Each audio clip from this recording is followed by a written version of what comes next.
Good evening. Thanks for joining us. We begin tonight at City Hall, where a downtown councillor's motion calling for a provincial review of for-profit addiction treatment pharmacies received unanimous support. As Daryl Newcomb reports, the impact along Dundas Street has raised recent concerns. This is the moment for the City of London to step up for the public good. The London Health Coalition, as well as dozens of letters, all supported Councillor David Ferreira's motion, expressing concern about the growing number of what he calls for-profit, high-volume pharmacy models that distribute addiction treatment medications. This is clearly leading to diversion. If we were to expect someone who is suffering from addiction to take a prescription and follow the label on the bottle with no aftercare, with no wraparound supports, with nothing. Ferreira's motion requests the mayor advocate for the province and relevant regulatory bodies to undertake an immediate review of the treatment and dispensing models where hydromorphone is prescribed, dispensed, and paid for with provincial funding. There are vulnerable individuals who need help in our community, and they are not getting help through the current model. This really is a gap and something we need to move on. We know the diversion of drugs is an issue. We've heard that LPS has been quite adamant about this as well. And if this is a loophole that we can close, we absolutely should take every opportunity to do that. But Councillor Susan Stevenson criticized the motion for attempting to sidestep a debate about safer supply and harm reduction in London. I don't know what this is asking for. Why does it not say we're asking them to stop safer supply? MedPoint Care Pharmacy on Dundas Place told CTV News last week, quote, "We have clear operational protocols in place, maintain consistent staff presence, and take a proactive approach to addressing concerns and ensuring orderly conduct." Ultimately, the committee unanimously supported the motion to advocate for a provincial review. The mayor said he's already been speaking with other municipalities as well as healthcare institutions about the situation. In every discussion I've had so far related to this, they all seem to be moving towards the same page to say this is not working. Council will make a final decision on April 28th. Daryl Newcomb, CTV News. City officials will ask the provincial government for additional funding to offset the impacts when the CarePoint supervised consumption site closes later this year. There will be really nowhere for people to go. And so this letter outlines the financial impacts of that closure and how it will ultimately increase a lot of municipal costs. Back in March, the provincial government announced it would close CarePoint in 90 days. Councillor Skylar Frank tabled a motion arguing the decision will further strain other frontline services. Councillors voted to lobby the provincial government for additional funding to expand local shelters, create more highly supportive housing, establish additional heart hubs, and improve access to detox and rehab services. I think the timing of the motion is appropriate. We know the government, with previous closure of these sites in other cities, has endeavored to keep the resources in those communities and invest them in different ways. City councillors in St. Thomas have passed a recommendation to transfer that city's portion of Highbury Avenue to the provincial government.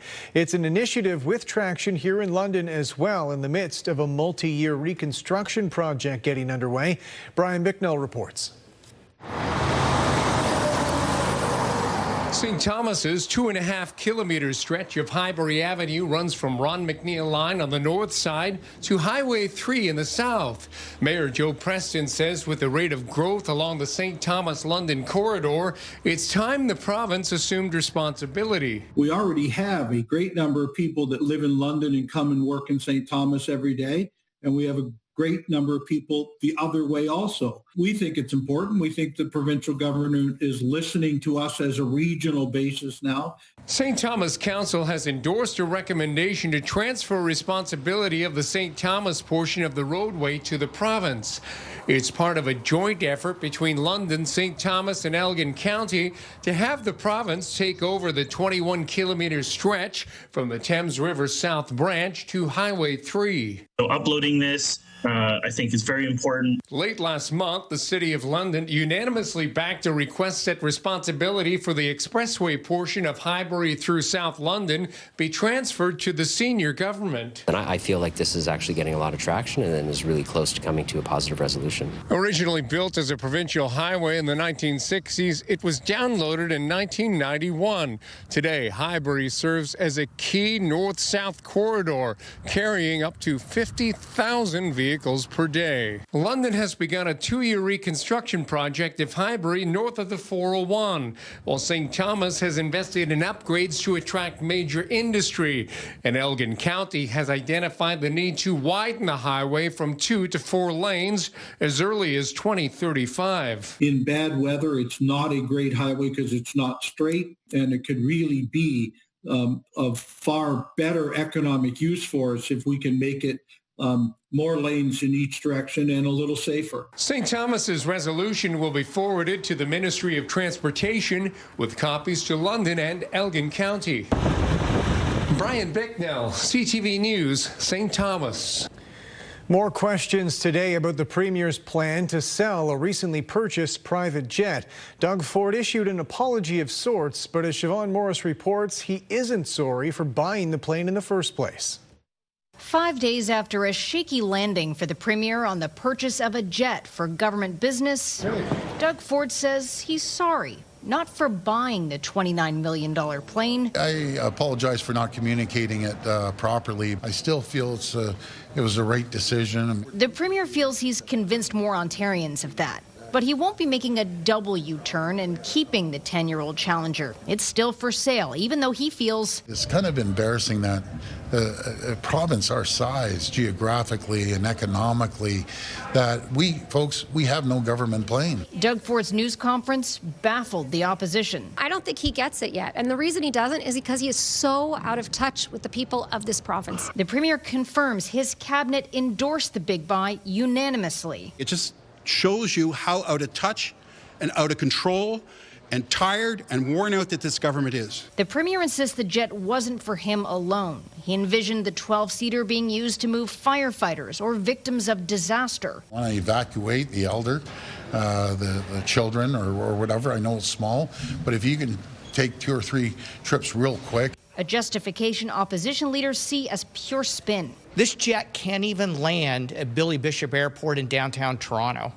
How's it going to service Northern Ontario? The Premier does have access to OPP planes, but Ford says they aren't always available. And the turboprop? You can sit there and put your arm on the other side and touch the plane, and you're bouncing up and down, and I'm praying to God that we land. It's terrifying. Ford says flying commercial gets complicated with flight delays and cancellations and security concerns from his OPP detail. Guy got into the rocket field, and next thing you know, he's calling me names at 30,000 feet in the air. No excuse, says Marit Stiles. Well, grow up. You're the Premier of the province. You don't think I get hassled occasionally? Big whoop. Big whoop. This is a privileged position that we have been given. A position opposition leaders don't believe the Premier is taking seriously. Siobhan Morris, CTV News. A sentencing hearing was delayed today for a London man convicted in the stabbing death of a 16-year-old last year. 20-year-old Trayton Hoffman was found guilty of manslaughter back in the fall for his role in luring away 16-year-old Malik McDonald Mills to the Glencairn area in August 2023. Once there, 2 other people chased McDonald Mills down and stabbed him to death. The sentencing date has been rescheduled for June 26th because Hoffman's lawyer has fallen ill. The 2 other suspects are underage and can't be identified. They pleaded guilty to manslaughter in December, and they're expected to be sentenced in September. The Diocese of London is preparing for a major leadership change. The Vatican has announced a new bishop taking over this summer. With more on what marks the end of an era, here's Rita Ismail. A historic transition underway inside the Diocese of London. The Vatican confirming that Pope Leo XIV has accepted the resignation of Bishop Ronald Favreau and appointed the Most Reverend Daniel Meehan as his successor. Meehan becomes the 11th bishop of the diocese, arriving from Peterborough, where he has served since 2017. coming here to London is in some ways it's a bigger challenge because it's a bigger diocese with a much greater Catholic population, and yet I know there's a great legacy here of love for the church, support for the church. Miam says his priorities will include addressing pressing social issues, including housing and continuing efforts to rebuild trust in the church. I think we've all become aware, especially in recent years, of the housing crisis in the province of Ontario, and it's something that the church has to be consumed with and involved in. And I know that through various organizations like St. Vincent de Paul and others, we've been really focused on trying to ease that situation and help people to find secure housing. Certainly, where trust has been lost in institutions, we need to show concern, transparency, and accountability in all that we do. And I know that's been a focus for Bishop Fabro here in London, and I intend to continue that focus. Outgoing Bishop Ronald Favreau, who has led the diocese since 2002, reflected on more than 2 decades in the role. When I look back on the past 24 years, I'm just filled with gratitude. There was enough challenges over those years. There was some tough years that things that had to be addressed by our church. One of the things for sure would be the abuse scandals and my commitment to meet with survivors. And those were very impactful for me as bishop. To hear their stories and to listen to them. Miam will officially be installed as bishop on June 29th at St. Peter's Cathedral Basilica. Rita Ismail, CTV News. Officials with Lambton Public Health say some residents may not be getting proper fluoride levels from their drinking water. They say it's because of ongoing repairs to the Lambton area water supply system, which began in January. Officials say the pause in fluoridation is not affecting water safety. However, they encourage residents to brush their teeth with fluoridated toothpaste. A new report from Auto Trader suggests Canadian interest in electric vehicles is rebounding, citing improving affordability and volatile gas prices. However, as Spencer Turcotte reports, there's a big difference between interest in buying an EV and actually purchasing one. As people feel the pain at the pumps due to rising fuel costs, it seems drivers are looking for alternatives. Now we're sitting at 49%, meaning that almost half of the Canadians that we surveyed stated that they might be interested in purchasing an EV as their next vehicle. New data from Auto Trader suggests interest in electric vehicles is rebounding for the first time since 2022. Let's think about what the federal government announced in the beginning of February, suggesting the new EV and hybrid rebate program and commitment to more EV infrastructure is driving interest.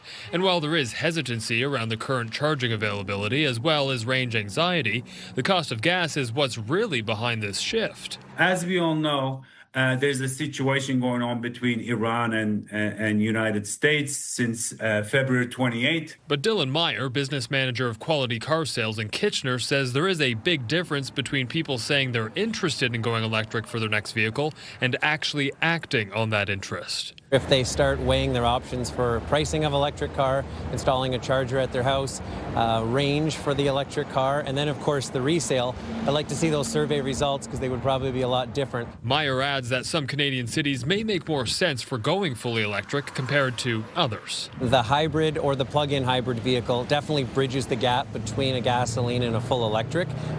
Southwestern Ontario might have some pockets where an electric car makes more sense, like downtown Toronto, but the vast amount of Ontario's population would prefer to drive a hybrid or a plug-in hybrid. While EV sales on Auto Trader are up 38% year over year, some experts say it could take more time for interest to turn into sales in Canadian communities where charging infrastructure is more sparse. Spencer Turcotte, CTV News, Kitchener. Canadian doctors are sharing concerns over the number of people turning to artificial intelligence for health advice. A new survey reveals much of the information patients are getting puts them at risk. John Venevalley-Rao reports. I can do almost anything that could possibly be asked of me. In videos posted by the Canadian Medical Association, doctors can be seen urging caution about the use of AI. Do you ever use ChatGPT for health advice?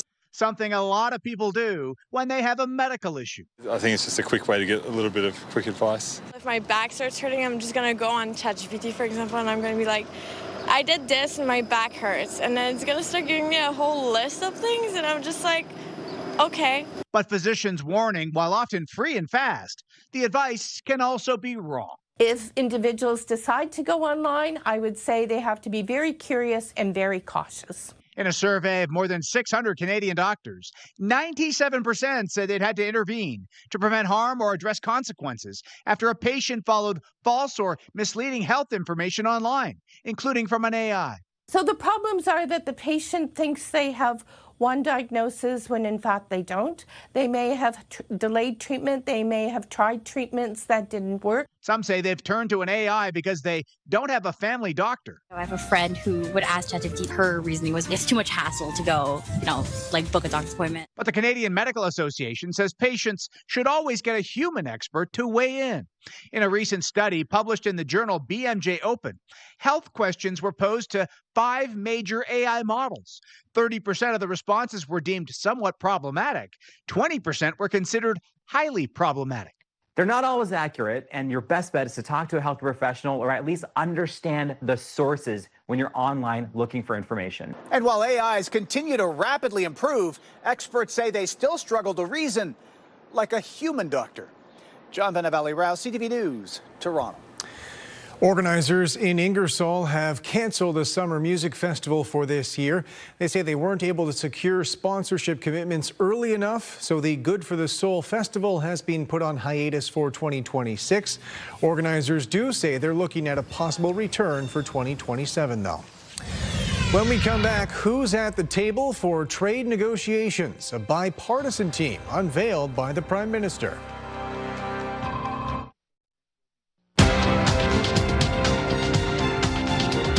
Canada's main stock index was weighed down by losses in the base metals sector. The TSX dropped 552 points. In New York, the Dow fell 293. The Nasdaq lost 144.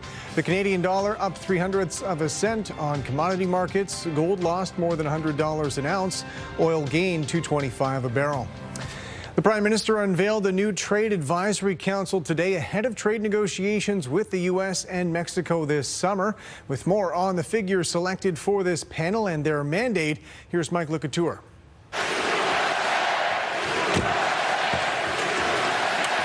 As the cross-border tensions ramp up in the playoffs, the Prime Minister is assembling his own team to enter the trade arena with the U.S. I'm very pleased to have that group. It's a diverse group, leaders from the union movement, experts in industry. A Carney's reconstituted Canada-U.S. Advisory Committee brings together 24 CEOs, former politicians, and business leaders. Holdovers from the previous version include Unifor President Lana Payne, former Quebec Premier Jean Charest, and Flavio Volpe, President of the Automotive Parts Manufacturers Association. Now, there are plenty of new faces, including former Conservative leader Erin O'Toole, the President of the Aluminum Association of Canada, Jean Simard, and the head of the Canadian Chamber of Commerce. We can't forget about our small and medium enterprise businesses. That's 98% of our businesses. While Conservative leader Pierre Poilievre didn't criticize the committee, he took aim at Carney's pace of negotiations. He's done absolutely nothing on this file in the last year other than use it to stoke fear. The minister leading trade talks with the U.S. pushed back on that idea. Negotiations necessarily don't take place in public. We have made a deliberate decision not to discuss the content of our conversations with American officials publicly. There's a lot of focus on July 1st, which is kind of a checkpoint. It's not a cliff. Speaking to a business crowd, Canada's lead trade negotiator with the U.S. downplayed the deadline for the CUSMA review. There is no need to renegotiate. There's no need to open it up and change fundamental underpinnings of it. It is a robust agreement. While Charette said Canadians will need to hold their nerve, she also warned we may not go back to the tariff-free existence we once had. Mike LeCouture, CTV News, Ottawa. Good evening. Skies will be clear overnight. Fog develops and the winds really start to wind down. You'll wake up to lots of sunshine. Heading out the door Wednesday morning. Thanks, Nikki, for this photo of Elliot. Elliot, I'm sure you're going to love this weather. Sunshine and temperature at +6 in the morning. We'll warm into the upper teens by the afternoon. Stay with us. Day-to-day warming continues as we edge toward the weekend. Welcome back on the desk with Julie Atchison now, and making our way back toward those more comfortable spring temperatures, although a little bit of rain showers, that's to be expected. I'll take that over the chilliness we had. Absolutely, and beautiful conditions as we head into tomorrow. Lots of sunshine. Daytime high is going to creep close to about 20 degrees this afternoon, even coming in a bit above, so that was nice. We started below the freezing mark, but we rebounded quite nicely through the afternoon with that sunshine. A few sneaky showers popping up out ahead of a weak little front. Other than that, though, it's been fairly calm. Skies will be clear overnight. Watch for a bit of fog developing through the overnight and first thing in the morning, but clear conditions expected. As we head through the next 24 hours, not a whole lot of active weather to show you. Wednesday looks good. Thursday looks good. Some questions about the weekend forecast at this point. A low pressure area could set up shop over the region, and that could mean rounds of showers on Saturday. At this point, I'm not locking in a weekend forecast, and we'll talk about the next few days with some beautiful weather on the way. So tonight, temperature will be milder than it was last night in London, 5 degrees. As we head to Wyerton, +2, and along the shoreline of Huron, 6 and 6 near 7 degrees near Lake Erie. Waking up to morning sunshine and light winds, and then a slight northwesterly flow will take hold. Temperatures aren't expected to drop down. They're going to climb to about 19 degrees.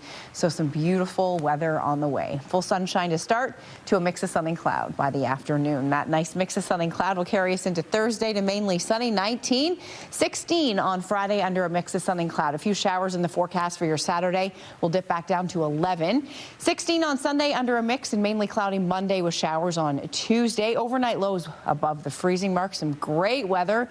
We've been waiting for this. This forecast delivers. I know many of you have been hoping to get into the gardens, get outside and start some of those outdoor cleanup jobs, perhaps some chores you've been itching to get to. The forecast will be quite beautiful over the next few days with lots of sunshine. Mix of sun and cloud and 15. We're at 19 on Thursday, sunshine. A mix for your Friday and 14, and then some showers around this weekend.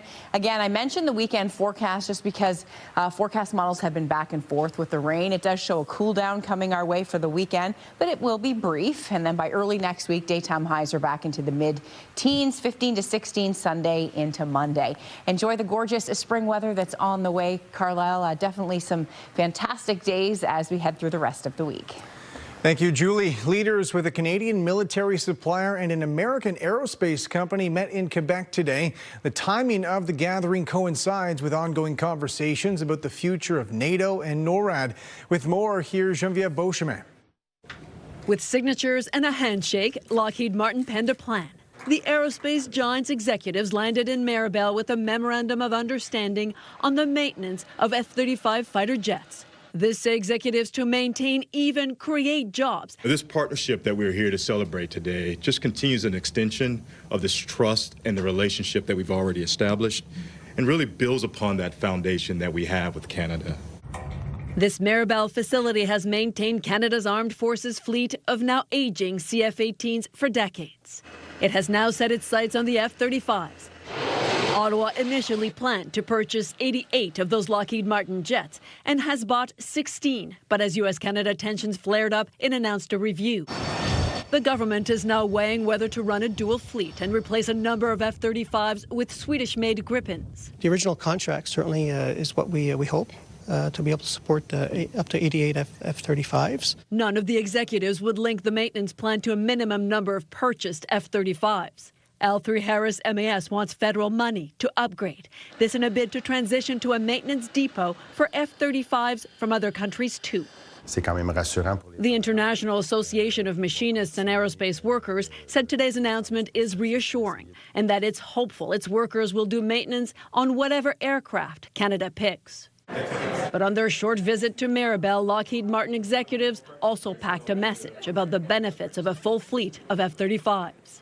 We are very excited, though, about the full 88 airplane buy of Canada, knowing that having a single fleet, what that does with the interoperability with NATO, what it does to ensure one training program, one infrastructure program. Ottawa hasn't said yet when it will unveil its final decision on the contract. Geneviève Beauchemin, CTV News, Mirabel, Quebec.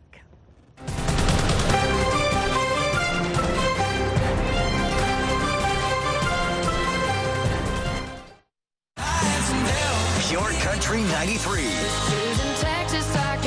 London's home for the best country music. Listen for your chance to win $50,000 with Pure Country's Big 50K Payday. CTV News London has a newsletter helping you start your day with the latest local headlines. By signing up, you'll get local news content from CTV London direct to your inbox, including top stories, the forecast, and videos. You can sign up at ctvnewslondon.ca. Finally tonight, a provincial honor has been bestowed for storytelling efforts at a cemetery near Ingersoll. Jerry Dewan has more on the Potter's Field project and the unmarked graves it aims to recognize. This monument was unveiled in June of last year, identifying about 400 people laying in unmarked graves in the Ingersoll Rural Cemetery. Our goal has always been to recognize these community members who, for most of their legacy after they died, were not recognized or memorialized. We always wanted to center the individual. Researchers from Western University, working with the Cemetery Board and local municipal governments, worked to tell their stories. That included using imaging techniques like ground-penetrating radar. Last week, the Ontario Heritage Trust and the province's Lieutenant Governor awarded the 15-member team an Excellence in Conservation Award. Debbie Johnson was chair of the Cemetery Board, which has since been dissolved. I'm happy that we have been able to raise this monument and acknowledge all of these people. The majority of those in this section of the cemetery struggled with poverty, racism, or other social challenges. Cody Grote says the stories behind the names on this monument offer an important lesson about society in our time. When we give public presentations about the Potter's Field and those buried there, we talk about struggles of addiction or homelessness. We paint these vivid pictures of community members, and we see this sympathy from community members about what happened, but we really do contextualize it with what we're experiencing in town as well. Struggles with lack of transitional housing. We have encampments where community members don't have safe and reliable housing to this day. They include people who were targeted with the Chinese head tax or those who were escaping slavery and Jim Crow policies in the U.S. Some American family members attended last year's monument unveiling. I've made friends with Robin Moore from Chicago, Illinois, who has several family members buried here. Johnson is hoping others will make the effort to include Potter's Field memorials in their cemeteries. In Ingersoll, Jerry Dewan, CTV News. That's it for us. Thanks for watching. For all of us at CTV News London, I'm Carlyle Fiset. Have a good night.